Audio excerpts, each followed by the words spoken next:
in any event, good afternoon, everybody. A warm welcome today. Thank you for joining us.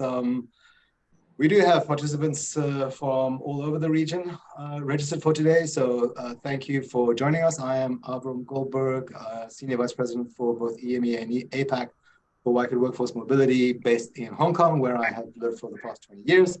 I'm also a proud member of the ATMA Launch Committee. And that is the capacity in which today it is my honor to be moderating and co-presenting today's ATMA webinar with Eva Liu and Tiffany Chow.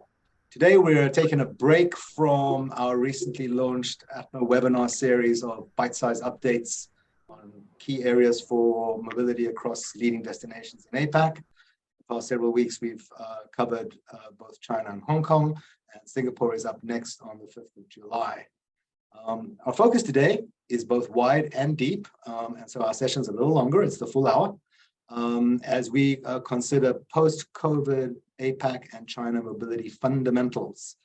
Why are we even mentioning COVID at this stage, you might ask? Well, quite simply because it's, in fact, just 3 months since the 1st of March lifting of the mask mandate in Hong Kong this year, that we could say that COVID is well and truly no longer a factor.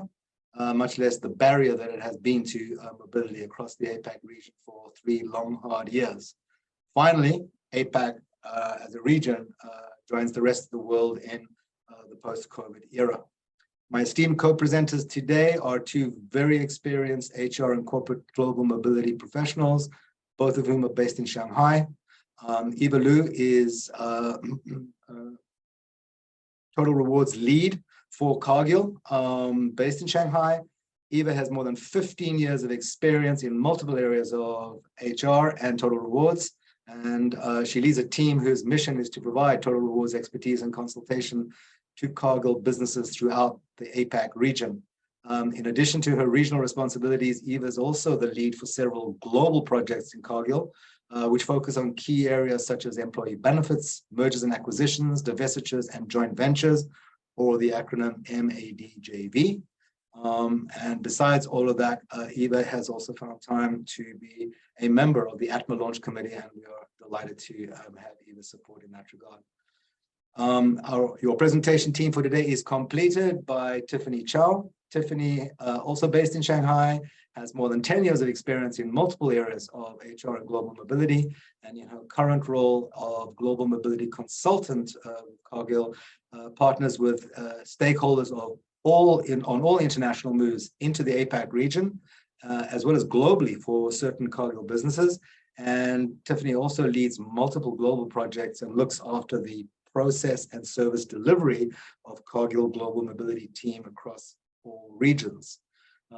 Between Eva, Tiffany, and myself, we are going to review today and highlight 3 particular areas. Firstly, kick off by reviewing and highlighting some key APAC and China fundamentals in both macroeconomic as well as global mobility terms.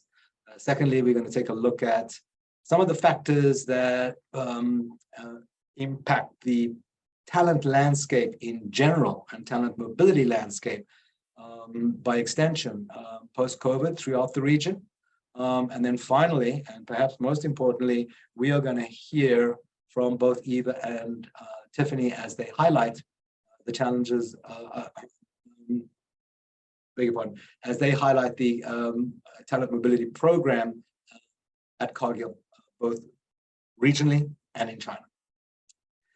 Do feel free to ask questions via the chat feature, and we'll do our best to address those probably at the end of the presentation of today's session.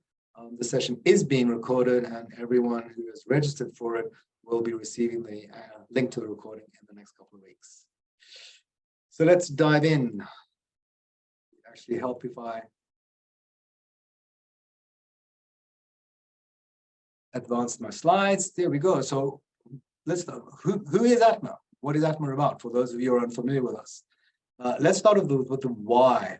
Why did we create ATMA? The research shows that 40% of either sending or receiving locations for global mobility worldwide are in Asia. Also, research shows that more than 40% of companies are expected to increase their workforce mobility in the Asia region. But despite both of those significant factors, until we got together to create ATMA, there has been no global mobility, trade, or professional association in the Asia region. So ATMA, or the Asia Talent Mobility Alliance, has been founded specifically to address and redress this important gap. What are we about? Many things.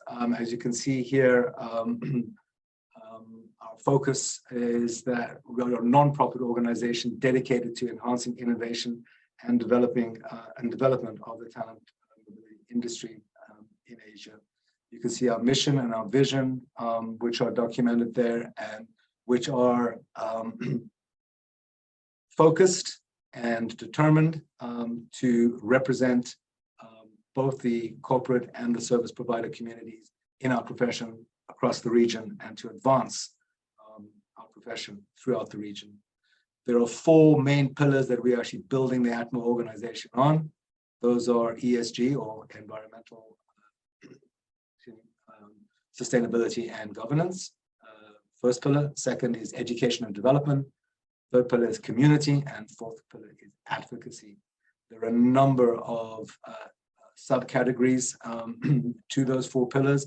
Some examples of what ATMA will be driving includes certification program, which will create a certification program to encourage member education and also to show appreciation for those who have mastered the core mobility competencies and mobility craft, to promote information sharing and benchmarking, to build and provide access to a policy and resource library, to hold events, significant value-adding events and networking opportunities, to publish white papers and run webinars such as the one that you're participating in now, and crucially, potentially as well, and central to our launch mission, run a mentorship program, providing a structure to support the development of new members of the industry throughout the APAC region.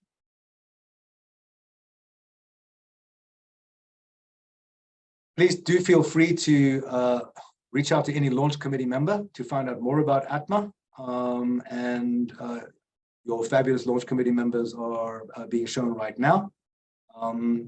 Our ATMA launch committee comprises APAC global mobility professionals and leaders from a truly wide range of both backgrounds and locations across the region, and from both service provider as well as corporate side of the house.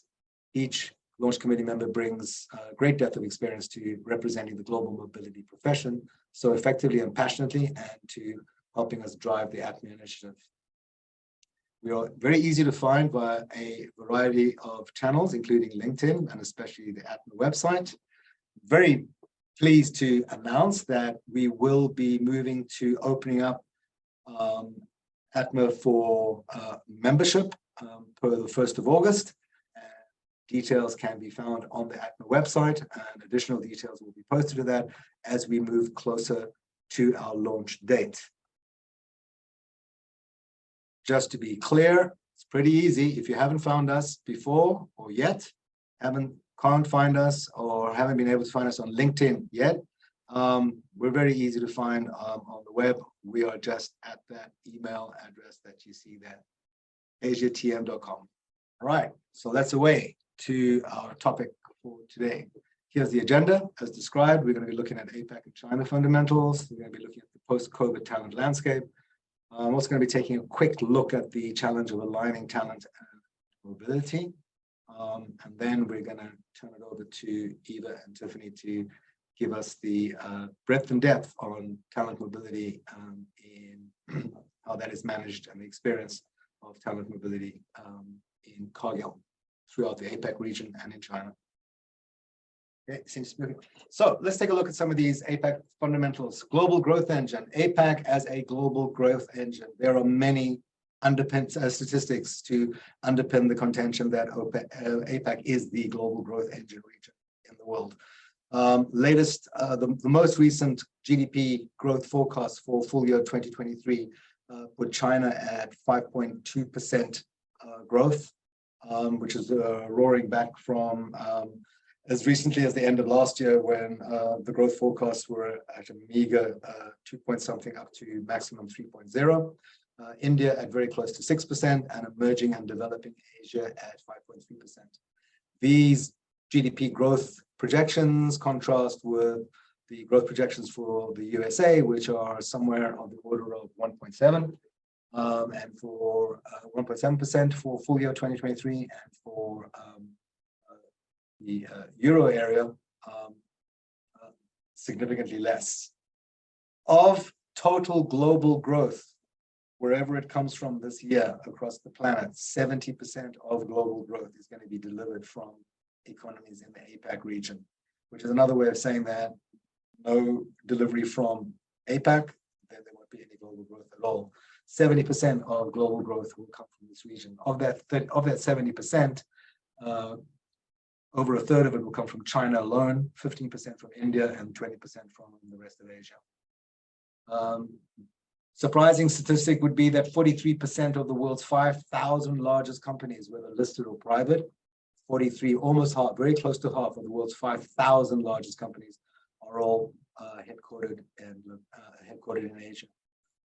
When you take a look at the Forbes Fortune Global 500, you see that China has the most Fortune Global 500 companies in the world at 145, with companies headquartered in East Asia accounting for 42% of the 500 versus 28% for North America and 26% for European headquartered companies.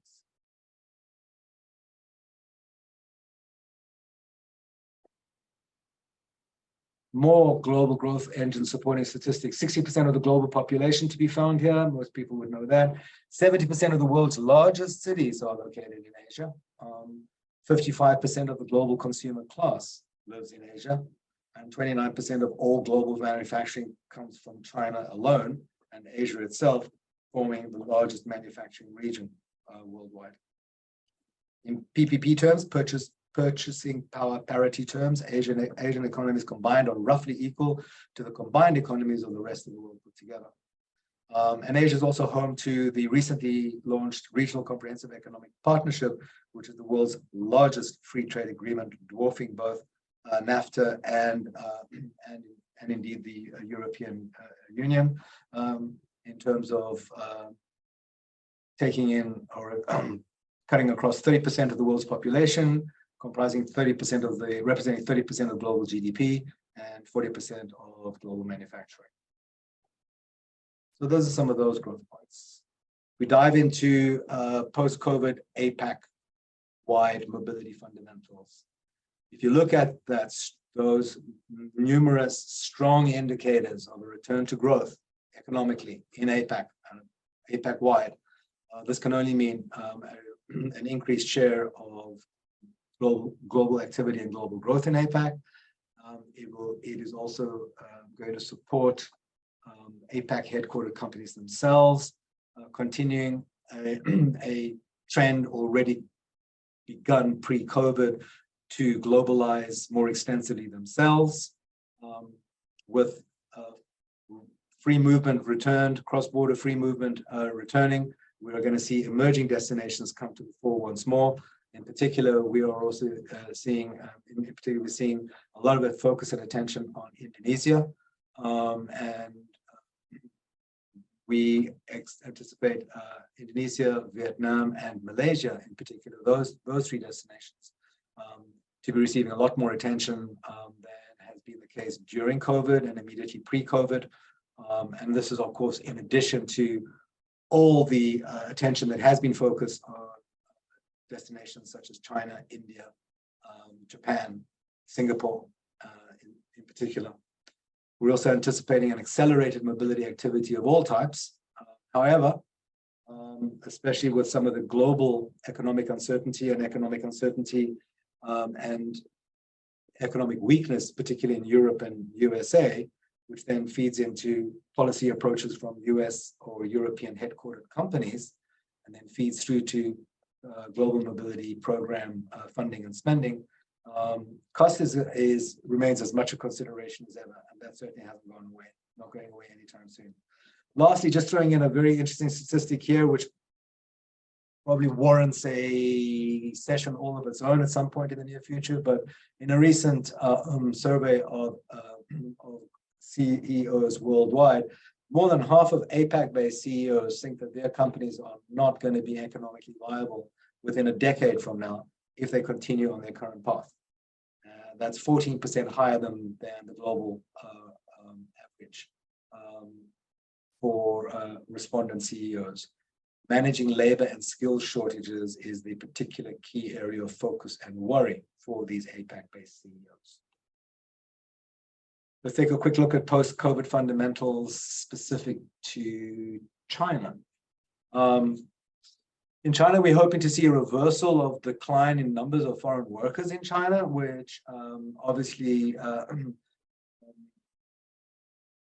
mainly attributable to the severity of COVID and COVID measures there throughout from 2019 through to the end of last year, beginning of this year. Couple of surprising statistics perhaps will be that in the period of even before COVID became a massive factor, in the decade of comprising 2010 to 2020, the Shanghai foreign worker population dropped from 208,000 to 163,000. So that's a drop of something like 45,000. The foreign worker pool in Shanghai shrunk by 45,000 in that decade, 2010 to 2020. And in Beijing, it shrunk by a whopping 40%. However, new era, new return to growth, to much more robust growth, and COVID no longer a factor. We do expect to see a reversal of that decline. However, we still need to contend with high costs, pollution, media restrictions, geopolitical tensions. These are all going to make it a lot more challenging for companies to attract and retain foreign talent. Doesn't mean it's impossible. It just means that the mission is going to become much more challenging. We expect to continue to see a trend for manufacturing to move out of tier 1 and into non-tier 1 locations within the mainland. We absolutely expect to see domestic mobility increase. That was a setting trend already pre-COVID. We also expect to see increased outbound mobility activity as China headquartered companies look for new markets to be able to expand their revenue bases. And then there's this very fashionable term, not fashionable, wrong word, but the term decoupling being thrown around a lot in terms of and obviously related in terms to the geopolitical tensions alluded to earlier. A lot of talk about Western companies trying to decouple. Yes, absolutely, there are discernible and have been discernible and understandable moves from companies to diversify supply chains in particular, moving away from an all eggs in one basket strategy, which obviously with COVID created a fair amount of havoc in terms of the downside of an all eggs in one basket approach. And a number of companies have been looking to relocate low-cost manufacturing right out of mainland China and to Southeast Asia in particular. But I do think that this idea that seems to be discussed and has been highlighted in a lot of the finance press, which talks about potential full-scale disengagement, economic disengagement from China, is just foolish. And there are many reasons, and we could get into a whole debate on this, but I just rest my case with the following statistic that foreign companies have north of 3 trillion, that's TRILLION, $3 trillion invested in China. And I think the idea that that level of investment in China can be uncoupled without actually creating global financial havoc is just foolish. But still, nonetheless, a trend to watch. Going to now jump into from a different perspective and approach things through a different lens. Just very quickly, going to look at some considerations that actually impact the overall talent landscape in the APAC region. So we started by taking a quick look at what's actually happening in terms of remote work, hybrid work, and back to office And I'm going to show you some statistics over the next couple of slides drawn from a PwC Asia Pacific Workforce Hopes and Fears survey conducted in July of last year. Fantastic survey. I highly recommend that you, those who are interested in anything relating to this topic, dig that survey out. 18,000 respondents across the APAC region, and evenly distributed pro rata across all major APAC economies. And when asked where workers want to work, whether they want to work in a hybrid environment, a fully remote environment, or a back-to-office environment, APAC as a region broadly was in line with the global response, which was 2/3 preferring hybrid, just over a quarter wanting fully remote, and only 10% wanting to go back to office. Well, guess what? You drill down to a country level and you get a very different picture. These are some things that need to be taken into account, especially as companies develop or renew, refresh their policies in terms of remote work and mobility. 10 to 12% in China and Indonesia, Taiwan and Korea want to go fully remote. Almost half of all workers in India want to go remote. So there you have a very big variance in the attitude towards remote work between two of the most significant economies in the APAC region. Japan at 23% sits between the two, as of the likes of Hong Kong, Singapore, and Malaysia. We take a look at some important and developing themes that in turn ultimately feed into overall employee engagement, whether it's mobility related or not. It maps to both. We look in the area of ESG, environmental sustainability and governance, diversity, equity, inclusion, and wellness through an APAC lens. Same study reveals that APAC workers feel pretty unsupported in some critical areas. They feel 2/3 feel that unsupported for making ethical decisions at work, and almost fully 3/4 of APAC workers feel that unsupported in the workplace for minimizing their company's environmental impact. And in the APAC region, let no one fool themselves that in particular our Gen Z and millennial populations are much different from their counterparts in other regions. 2/3 of Gen Z and millennial workers in APAC find it important to be able to be themselves in the workplace. And then finally, some good news perhaps, when you approach it from a physical and mental well-being point of view, the global average for workers feeling that their company supports their physical and mental well-being, the global average was 29%, which is pretty low. APAC as a region was at 36%, so yoo-hoo, happy to say that APAC actually came in higher than the global average. But again, great variance when you drill down at a country level. You've got a super positive result in Malaysia at 45% of workers feeling that their companies support both their physical and mental well-being, 41% in India and Thailand, 40% in China. Those are good numbers, higher than the regional average, significantly higher than the global average, but then it drops quite precipitously to Japan at 22% for workers responding from Japan and Korea. Another important development in the talent mobility landscape is policy changes. Policies driven by both, diversification is being driven by both cost and the need to fill talent gaps. So we expect to see a continued diversification of policy and core flex, intra-regional, local plus, reappraisal, domestic and global domestic, perm one-way moves, and virtual assignments. Of these 7 listed here, expecting the top 6 to all receive ongoing priority attention. Virtual assignments, not so much. And long-term, your traditional long-term and short-term assignments, of course, are always there, but the top 6 are all policies that are current and necessary in order to meet the different needs of different businesses in different geographies. And some of them have not actually been looked at or pressure tested, obviously during COVID, because there wasn't that much cross-border movement within the region.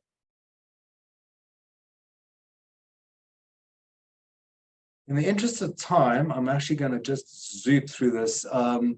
This is another aspect of talent mobility that deserves a session entirely on its own. A lot of talk in our industry about the alignment and optimal alignment of talent and mobility. This quote from Oliver Meyer at Mercer in November 2021, I think is the most appropriate summary I have seen of why this whole issue of aligning talent and mobility is important. I'm not going to read all of it, but I just want to zone in on the fact that linking talent and management and mobility too often sounds like an afterthought. If mobility is to play a strategic role, and we all know that we've been talking for years and years and years now about mobility becoming more strategic, and it certainly did become more strategic during the COVID years, but we're post-COVID now. If mobility is to play a strategic role or retain a strategic role in overall talent and business strategy of the organization, it needs to stem from the strategy and not just merely be an adjunct or connected to it. I just want to share with you this. It's a busy slide, but this is drawn from a series of corporate roundtables we ran in both the APAC and EMEA regions in calendar year 2022, specifically on the question of what is the optimal alignment between talent and mobility. And over on the left-hand side, you see the responses from our EMEA-based participants, and on the right-hand side, you see responses from our APAC-based participants. I'm just going to highlight 3 things. One, when asked whether their organizations are globally aligned in terms of talent and mobility, just 1/3 said yes, we are in EMEA, and just 29% said yes, we are in APAC. So those are very, very low numbers. So for an issue that has been talked about for so long, it is a little worrying that we're not quite there yet in terms of companies being confident enough to say, yes, we have a globally aligned talent and mobility strategy. Certainly not the majority, or anything close to that, I would contend. When you drill down to those who opted to respond, no, we don't have any strategies for talent or mobility, but we are exploring strategic alignment. That's a little more confidence inspiring. You had 20% from the EMEA region saying, yeah, yes, we might not have them, but we're exploring. And you had a very healthy, robust 41% saying we are exploring. Nice to hear, but exploring is still exploring, right? It's still exploring. It doesn't mean you got. So there's still that gap. And then to finish off on a positive interpretation of the slide, when offered the option, no, we don't have any strategies for talent or mobility, and we don't plan to create any, happy to say that both EMEA and APAC 0% responded in that regard. So in summary, minority of companies have it, and a good slice of companies intend or are exploring getting it, but we need to stop talking about it and actually just get on with it. With that, just coming on to the half hour, I am going to step back now and transition to my wonderful Cargill co-presenters to take us through the story of Cargill and talent mobility at Cargill in the region. Tiffany. Thank you, Aaron. Yeah, thank you for this opportunity. So before we start to share the trends and insights that we've observed in Cargill, I would like to do a quick introduction of Cargill as a company. So more than 157 years ago, Cargill started the business as an agriculture company. And now we are multinational companies with a business across different industries, including the traditional agriculture. We also have industrial business and also financial services, and we do some commodity tradings. So now globally, we have more than 155,000 employees, and they're working in 70 different countries, and also our good products and services are selling to over 125 countries globally. And in China, we also have a quite big population and many different businesses. So Cargill has entered business in China more than 50 years ago, and now we have business operations, including our offices and our plants for different businesses, and over 50 locations in China. And we have more than 10,000 employees in China. And one interesting fact with my career in Cargill is that after entering Cargill, I actually learned a lot of new locations. Some of those are remote locations in China, and that did bring a bit of challenges when we are trying to manage the expatriate populations in China. And here we have also multiple businesses in the country. So we have the traditional agriculture business, including agricultural supply chain, animal nutrition health, starch with sweetness and texturizer, also protein businesses. And on top of that, we also have metals and shipping and financial services and risk management. Now I'm going to leave the floor to Eva to talk more about our Cargill Global Mobility model and the trends or our observations in APAC region. Thank you, Eva. Yeah, thank you, Tiffany. First of all, again, I am really grateful to be here to be one of the presenters for today's session. So as Tiffany gave us an overview introduction of Cargill as a company, I would like to share a little bit more about how we structure our global mobility function and programs.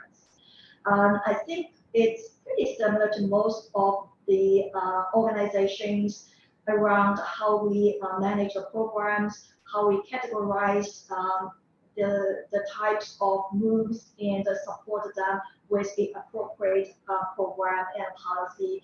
So here you may find that at the top of this snapshot one-pager, we have listed some key mobility programs.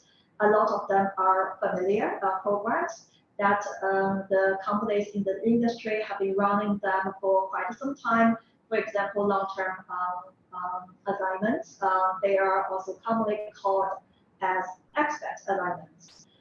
Permanent transfer is also a same concept or as a one-time move. Short duration assignments, we are highlighting this term here as it may look a little bit unique, but if we look deep into what types of moves are included in the short duration assignments, they are also pretty widely known programs. They are short-term assignments, commuter assignments, and also virtual remote arrangements, which we did a lot more during the pandemic. Assignee localization as well, which refers to localization of the expat to a local employee status. And in the others column, we are also highlighting some maybe a little bit non-traditional programs that Global Mobility owns. But at Cargill here, we also play a COE, Center of Excellence role as a mobility function to create principles and design the fundamentals for the population of foreign hires who are directly hired from the external to Cargill in a particular location, and to support our Venice travelers who are very frequent travels across the borders to ensure they got the support to meet all the compliance requirements across the globe. And on the bottom of this one pager, you may find some focus areas. These are the capabilities Cargill Mobility Function owns and continues to develop and strengthen in addition to our day-to-day cross-border assignment, management, and consulting activities. And so if we can progress to the next slide, I would like to really share a few highlights and observations as a global mobility team in the Asia Pacific region.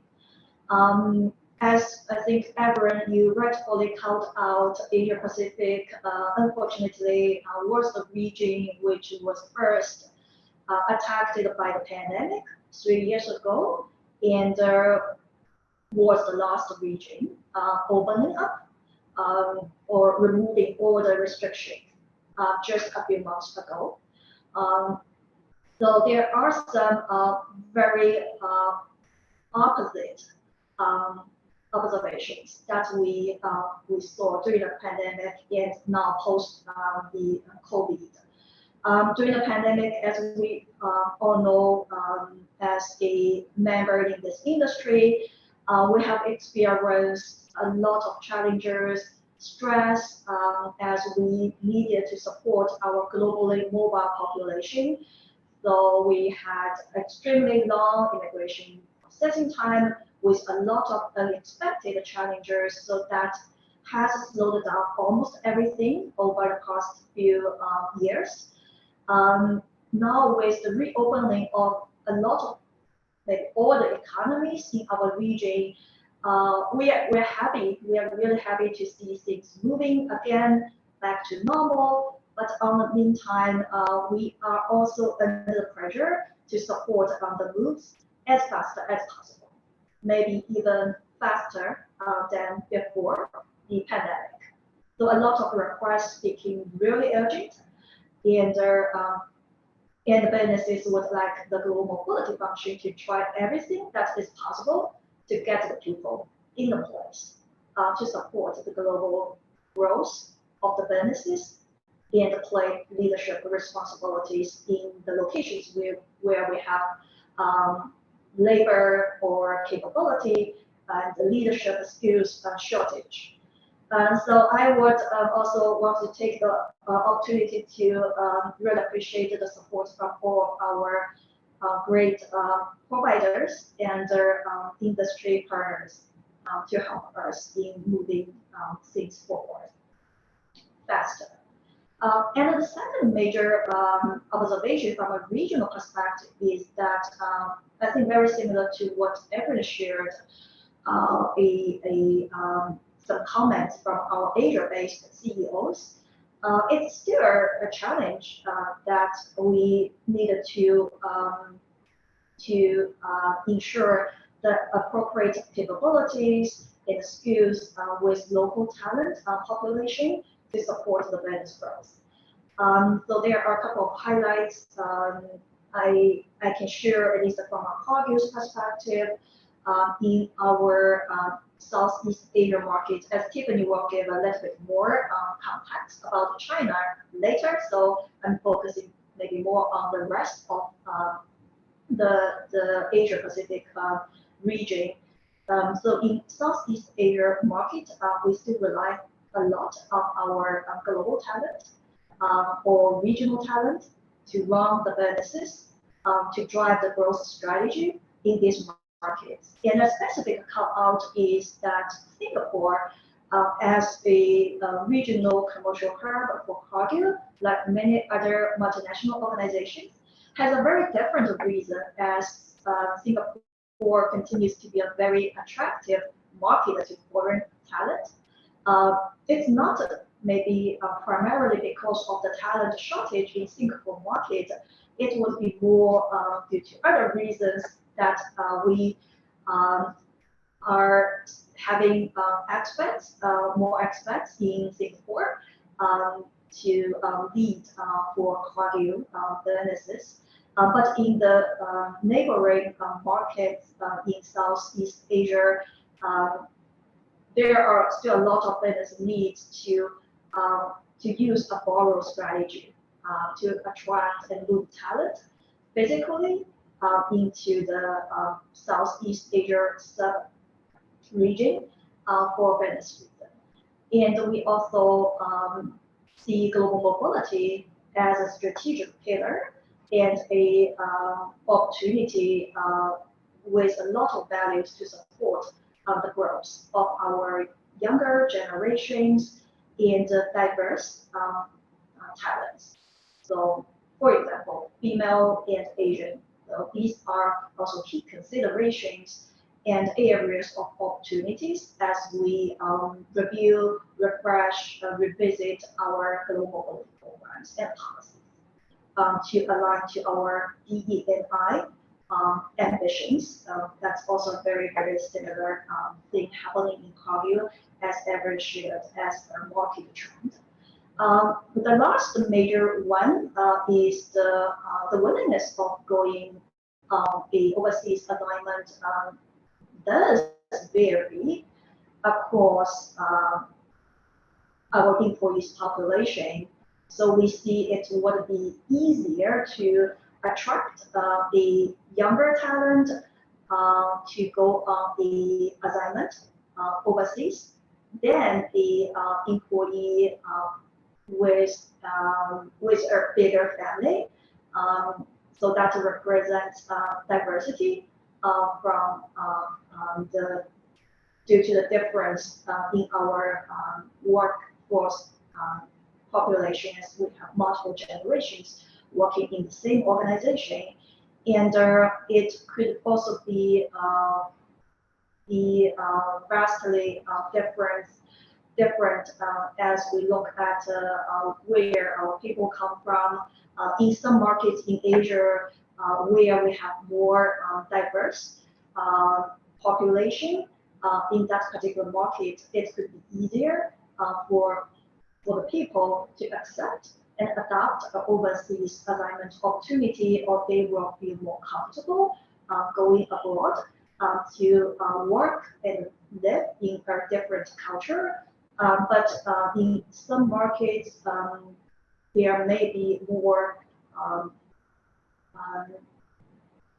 language constraints in the local market that might prevent the interest of people going abroad for international assignments. So what I'd like to point out, Asia is a very diverse market and region. So we will need to also, as the organization, consider these diverse needs of our working population and create the programs that best fit their needs and their families' needs, as we know what it means also for the entire family when we talk about overseas assignment. With that, I would like to hand this over to Tiffany, who will give us specific context about China. And you may find something which are in common with I have shared about Asia Pacific, but there could be also some unique specifics about China. So Tiffany, over to you. Thank you, Eva. So yeah, indeed, we can see what is happening in China and what's the trends that we have been observing from Cargill perspective. So first of all, if we look or zoom into the talents in China, so what we have seen within Cargill is that compared to some of those countries in the region, like Eva mentioned, maybe some of those Southeast Asia countries, China would be less dependent on expatriates, and expatriates here refers to those traditional expatriates that is assigned from other countries or other regions. So this is because, like, internally we do have some talent strategy that has been designed to help develop our local talents in the market, including China. And that has been launched a few years back, even before the pandemic.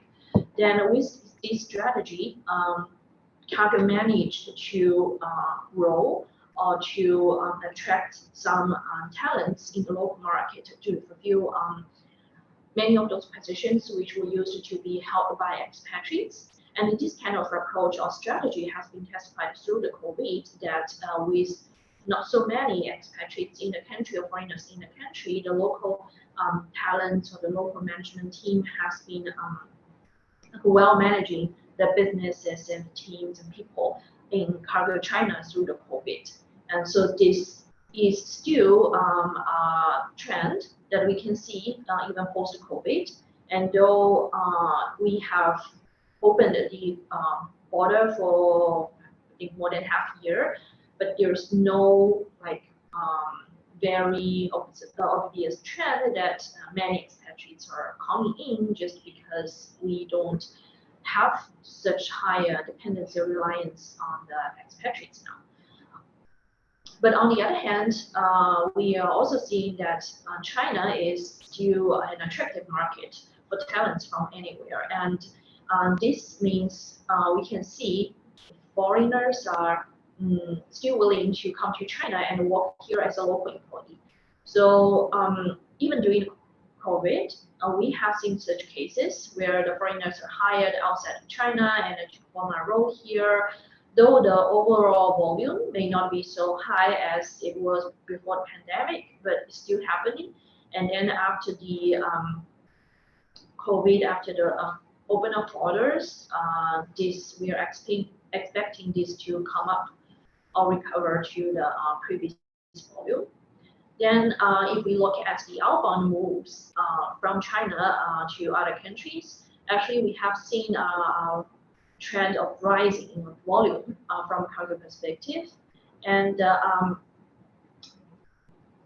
to look deeper into the trend or what is increasing is that more self-requested permanent moves are received in Cargill. So this is, I mean, there could be multiple reasons why this is happening. It could be because that the needs of people moving to abroad or taking an overseas opportunity has been compressed over the past 3 years. And now with opening of the board, people start to be able to move overseas. So we are receiving more and more requests for those self-initiated moves.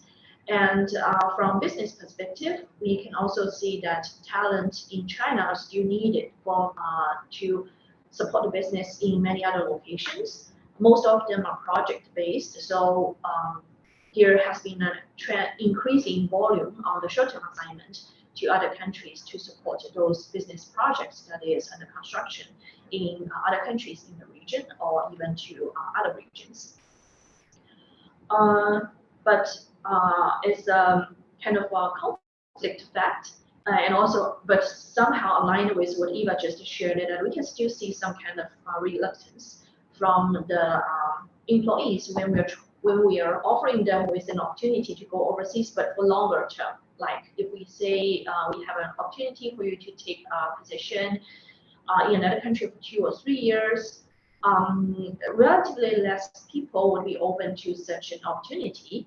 And the main reason could be that the employee is with family. So this change will not only impact the employee's personal life or career, that may also impact the family members like spouse, school-age children. So it will not be an easy decision to make, especially if it is just going to be an interim or temporary arrangement, like for next 2 to 3 years. Then like everything of the other family members will be interrupted for these 2 or 3 years. So those are like some of the reasons why we still see there's some reluctance on accepting and long-term overseas assignment. Then apart from the trends with the talents, we also see that there are future focus and opportunities, external and internal. So from external perspective, we could hear or see from the news that the Chinese government has taken measures to strengthen foreign trade And in the past few months, we have also seen many like CEOs from multinational companies, those well-known companies, to visit the Chinese government to build or to rebuild the relationship, to maintain the trust, and to also give some confidence to the business here in China in terms of the continuous development or investment in the country. And then, yeah, including our Cargill own leadership team, they just made their first trip visit to China after all 3 years to and they did a town hall to the team to ensure that we will continuously grow the business in Asia, in China, and we do see a lot of opportunities here. Then within Cargill, we also have a robust plan for developing regional and global leaders. And this is also connected with the borrow strategy that Eva just mentioned. We may still rely on expatriate assignment at certain level in certain markets, but the ultimate goal would be for these expatriate assignments to help or be an enabler of us to achieve those talent development plan or strategy mentioned.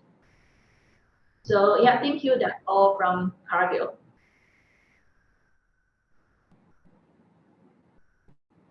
Thank you, Tiffany. We've reached the questions section of our presentation.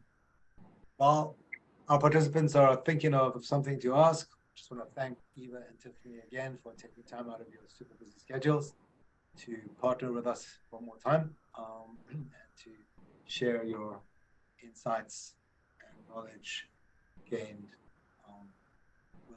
within Cargill and beyond. The QR code you see here, if you want to snap that, it'll take you to the details of the next webinar in the ATMA series, which will be back to the country-specific updates, which will be the turn of Singapore next week on Wednesday, the 5th of July.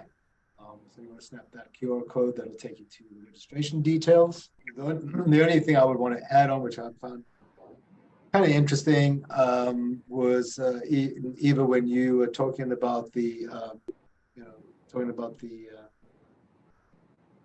things got pretty urgent during COVID, and now we're in post-COVID, they've gotten even more urgent in many respects. And this is, I think, this is something that we are going to be confronted with as a phenomenon, whether we are in corporate mobility or in, on the service provider side of our industry. That whole idea of better, faster, cheaper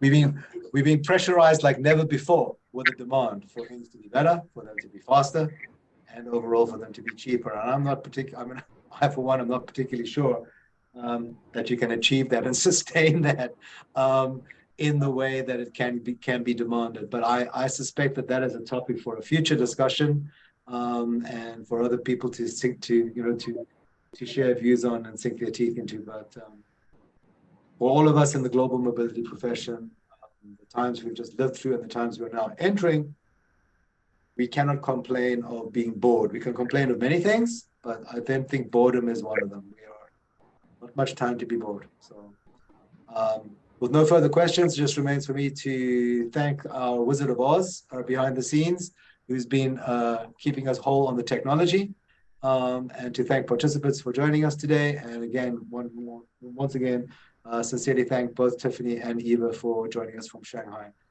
Look forward to seeing you back on one of our next Asia Talent Mobility Alliance educational webinars. Goodbye, everybody. Thank you, everybody. Thank you. Bye.